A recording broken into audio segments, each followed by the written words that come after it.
사랑의 샘, 평화의 소리, KCR, 뉴질랜드 뉴스입니다. 코비드19로 인해 한 해에 독감보다 3배나 많은 뉴질랜드인들이 사망했습니다. 오타고 대학의 전염병 학자인 마이클 베이커 교수는 코비드19가 독감과 일부 유사성을 공유하지만 일반적으로 독감보다 더 심각한 영향을 뉴질랜드 사람들에게 미쳤다고 말했습니다. 올해 2,000명 이상의 사람들이 코비드19가 사망의 근본 원인으로 확인됐으며 지난 30년 동안 매년 평균 695명이 독감이나 폐렴으로 사망했습니다. 1991년 이후 단일 연도에 독감 또는 폐렴으로 인한 최고 사망자 수는 1,197명이고 최저 사망자 수는 382명이었습니다. 코비드19는 독감보다 더 많은 사람을 사망케 할 뿐만 아니라 독감보다 더 많은 사람을 병원에 입원시켰습니다. 2022년에 2만 명 이상이 코비드19로 병원에 입원했으며 2019년 독감으로 약 6,500여 명이 병원에 입원했습니다.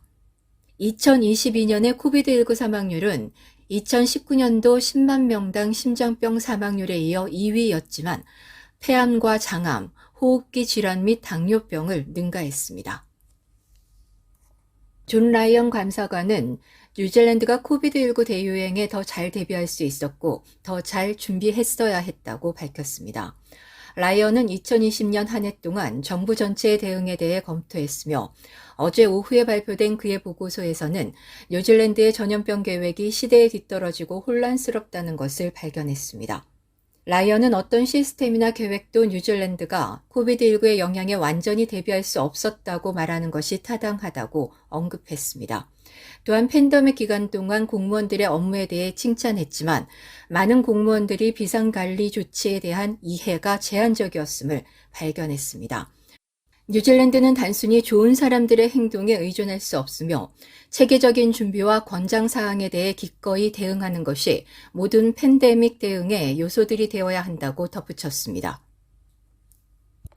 뉴질랜드 부동산 연구소의 최신 수치는 주택 재고 수준이 치솟는 동안 판매 수치와 판매 가격이 모두 폭락하는 우울한 주택시장 상태를 보여주고 있습니다. 뉴질랜드 부동산 연구소에 따르면 11월 주택 거래가 5,500여 건에 불과해 지난해 11월 대비 36% 감소했으며 2019년 11월 코로나 이전 수준보다 28% 감소했습니다. 이는 2010년 이후 11월 한 달간 가장 낮은 판매량입니다. 전국 중간 판매 가격은 11월에 81만 달러로 마이너스 1.2%인 $10,000 더 떨어졌고 작년 11월 최고점을 기록한 이후 현재 11만 5천 달러인 마이너스 12.4%가 하락했습니다. 오클랜드의 평균 판매 가격은 작년 11월보다 18% 하락했으며 오클랜드를 제외한 나머지 지역에서는 7% 하락했습니다. 매월 판매되는 부동산의 혼합 변화를 고려한 주택가격 지수는 10월에 비해 11월 1.4% 하락했으며 11년 전 고점 대비 13.7% 하락했습니다.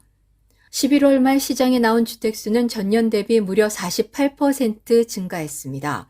평균 판매일 수는 지난 12개월 동안 12일 증가해 11월에 41일로 늘어났습니다.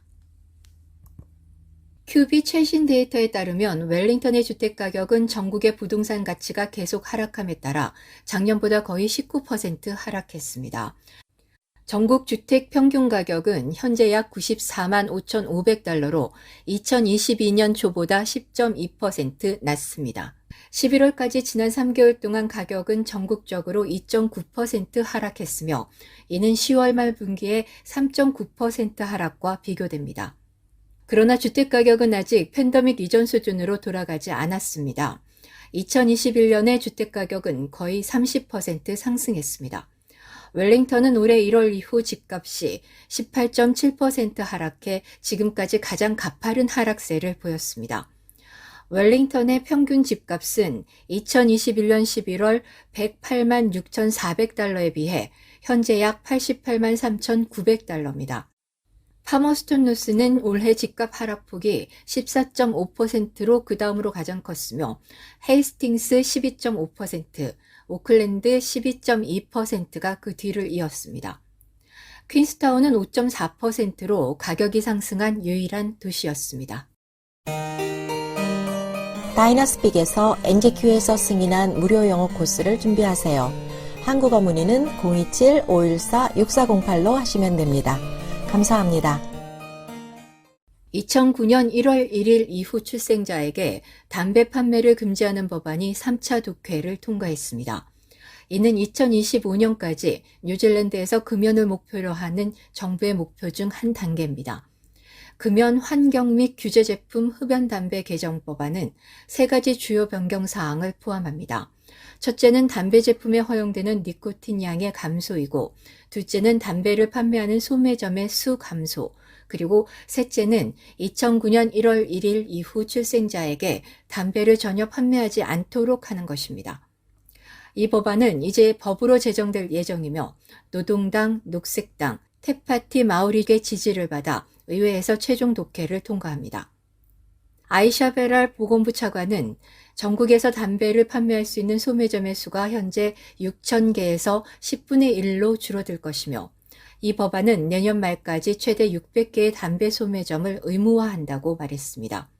한편 뉴질랜드의 흡연율은 성인의 8%로 이미 낮습니다. 이는 1년 반 전 9.4%, 그리고 10년 전과 비교하면 절반 수준입니다. 남부의 유명한 블러프 오이스터 앤 푸드 페스티벌이 2년 연속 취소됐습니다. 이번에는 건물 위험 때문입니다. 이 행사는 사우스랜드 항구 도시의 주요 하이라이트며 매년 약 4,000명의 사람들을 끌어들이는 관광 명소입니다. 그러나 지난 화요일 주최 측은 예기치 않은 상황으로 인해 축제가 다시 연기됐다고 말했습니다.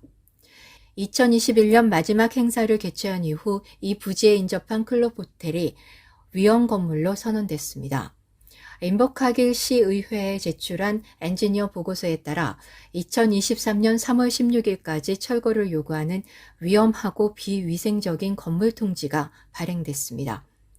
위원회는 수정이 필요하며 축제가 시작될 때인 2023년 5월에도 건물이 완전히 철거되지 못할 것이라고 말했습니다.